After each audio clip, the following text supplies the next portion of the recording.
जय हिंद। आप लोगों को हमारे YouTube चैनल और Facebook पेज पर स्वागत है। आप लोग YouTube चैनल पर देख रहे हैं तो लाइक शेयर सब्सक्राइब कर दीजिए और Facebook पेज पर देख रहे हैं तो फॉलो कर दीजिए।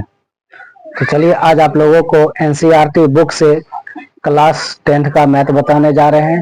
प्रश्नावली 1.1। तो देखिए सवाल क्या कह रहा है, निम्नलिखित संख्याओं को अभाज्य गुणनखंडों के गुणनफल के रूप में व्यक्त कीजिए।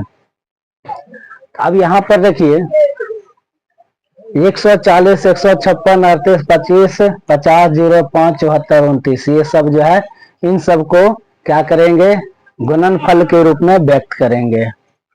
तो चलिए हम इसे सॉल्यूशन करेंगे।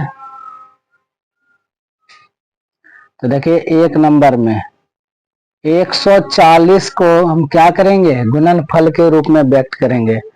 तो 140 का हम एलसीएम लेते हैं।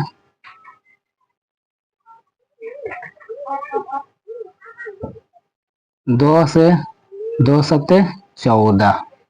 अब यहाँ पर रखिए फिर 2 से 35, अब 5 से 5 सत्ते 35। अब हम यहाँ पर क्या करेंगे, 2 गुना 2 गुना 5 गुना 7।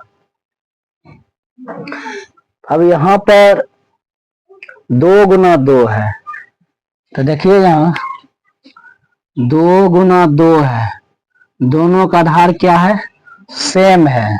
आधार सेम है तो क्या करेंगे, 2 लिखेंगे और दोनों के पावर 1 है तो पावर 1 को जोड़ देंगे तो क्या होगा, स्क्वायर हो जाएगा। तो हम यहाँ पर लिखेंगे 2 के स्क्वायर गुना 5 के 2 के स्क्वायर गुना 5 गुना 7। ये जो है 140 का गुणनफल कितना आ गया है, 2 स्क्वायर गुना 5 गुना 7। यही इसका आंसर आ गया है। अब 2 नंबर में देखिए 156। 156 का हम क्या करेंगे, एलसीएम लेंगे। तो 2 से लगाएंगे, 2 सत्ते 14, 2 8 16, 2 से 2 तिया 6, 2 9 18, 3 से 13।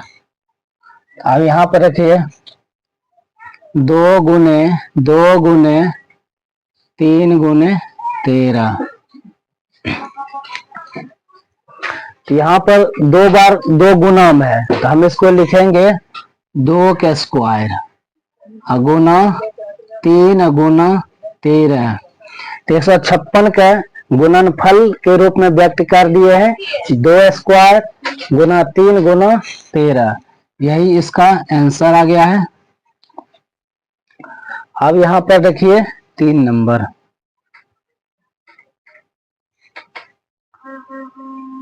38, 25। 38 और 25 का हमें क्या करेंगे, एलसीएम लेंगे।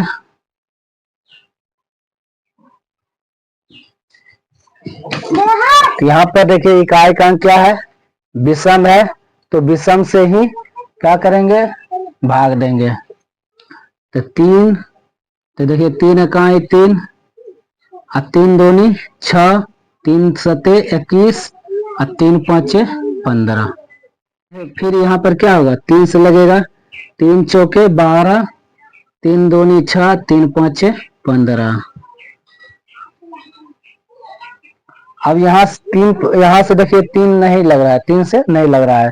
तो देखिए 3 से देते हैं, 3 इकाई 3, 3 चौका 12, फिर 5 बच जाता है, 5 3 से नहीं लगता है। क्या करेंगे, 5 से देखेंगे, 5 8 40, इतना बच गया है 2। तो यहाँ 25, तो 5 25। अब फिर यहाँ 5 से लगेगा 17 बार में। अब यहाँ पर देखिए नहीं लग रहा है तब छोड़ देंगे। तो 3 गुना 3 गुना 5 गुना 5 गुना 17। इसको हम लिखेंगे, 2 बार 3 है तो 3 का स्क्वायर लिखेंगे, 2 बार 5 है तो 5 का स्क्वायर लिखेंगे, एगो 17 है तो 17 लिख देंगे। तो यही क्या है, अभाज्य गुणनखंड के गुणनफल के रूप में व्यक्त किए हैं, तो ये आंसर हो जाएगा। अब यहाँ पर देखिए 5005, 4 नंबर क्या है 5005, इसको हम गुणनफल के रूप में व्यक्त करेंगे। इसको क्या करेंगे, एलसीएम लेंगे 5005, तो 5 से लगाएंगे, 5 इकाई 5, 0 0 5 इकाई 5।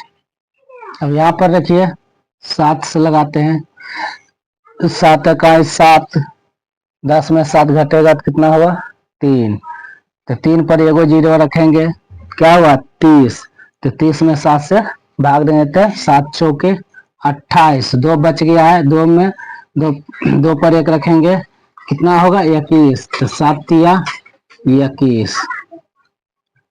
अब 11 से लगेगा, 11 इकाई 11, बच गया 3, 3 पर 3 रखेंगे तो कितना होगा 33, तो 11 तिया 33।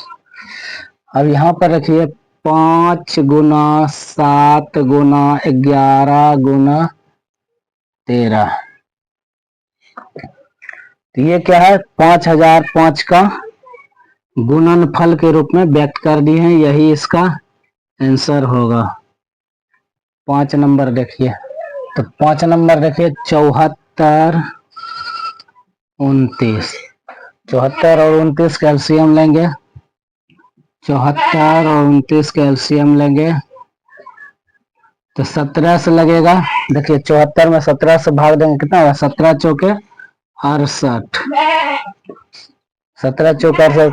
अब यहाँ 74 में से 68 को घटाएंगे तो कितना होगा 68 2 70 और 4 2 6 बच गया है, यहाँ पर 6 पर 2 को रखेंगे तो 62 होगा, तो 17 तिया 51। अब 51 उधर कितना बच गया है, तो देखिए 17 चौका 68 बच गया 6। अब यहाँ पर 6 पर 2 रखेंगे तो कितना होगा 62, अब 62 में 17 से भाग देंगे, 17 तिया 51, उधर बच गया कितना 11, 11 पर 9 रखेंगे तो 119, तो 17 सत्ते 119। अब इसमें फिर भाग देंगे, तो अब यहाँ पर देखिए 437 में 19 से भाग देते हैं, 19 दूनी 38, और कितना बच गया है 19 दूनी 38, और उधर कितना बच गया है 3, तब 3 और 2 5, 5 पर 7 रखेंगे तो क्या होगा 57, तो 19 तिया 57। अब यहाँ 23 से लगाएंगे तो एक बार में 72 और 29 का एलसीएम कितना आया है 17 19 और 23, 74 29 का एलसीएम आया 17 19 23, यही इसका आंसर होगा। तो देखिए हमें यहाँ पर करा था निम्नलिखित संख्याओं को अभाज्य गुणनखंडों के गुणनफल के रूप में व्यक्त कीजिए, तो हमने 140 को गुणनफल के रूप में व्यक्त कर दिए हैं, 2 का स्क्वायर गुना 5 गुना 7। अब यहाँ पर देखिए 156 के गुणनफल के रूप में व्यक्त किए हैं, 2 का स्क्वायर गुना 3 गुना 13।